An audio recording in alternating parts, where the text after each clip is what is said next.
Bryce, Hey. moving up to the mile, how was it? Very hard. Twice the distance. I was just going to try to hang on and see what I had today.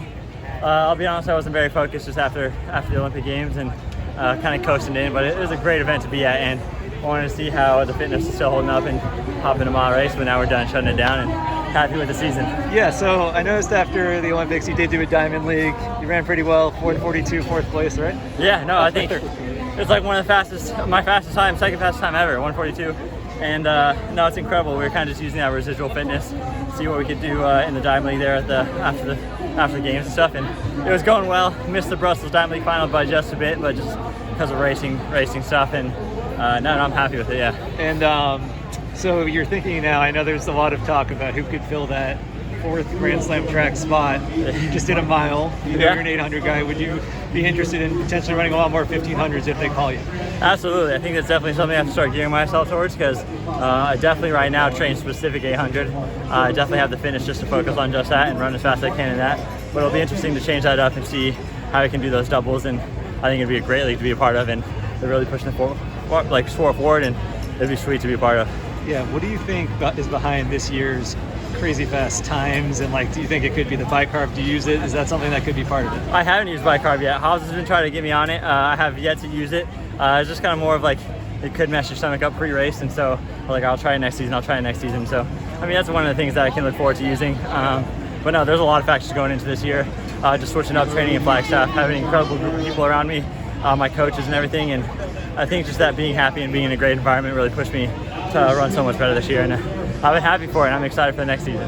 I know you're trying to close the gap to Marco and Emmanuel and Yoni. Like, what do you think you can do like to build on this season to get there? I think just the consistency of like, all right, this is my first year in Flagstaff, and compounding that and being there again. We kind of know what made the success this year, and we get to kind of build on that. And I mean, it's a hard gap to close. I mean, if you're closing that gap and you're running those times, you're one of the fastest ever. And so I'm doing my best, and I think we can get those minimal gains the next year.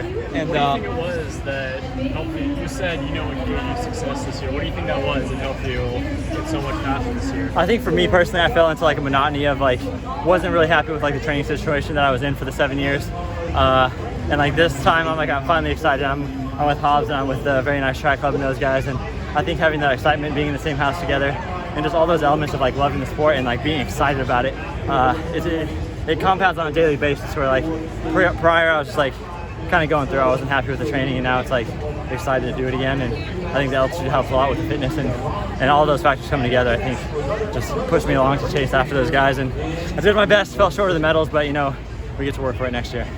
Is Verdisha's world record still on your sights for next year?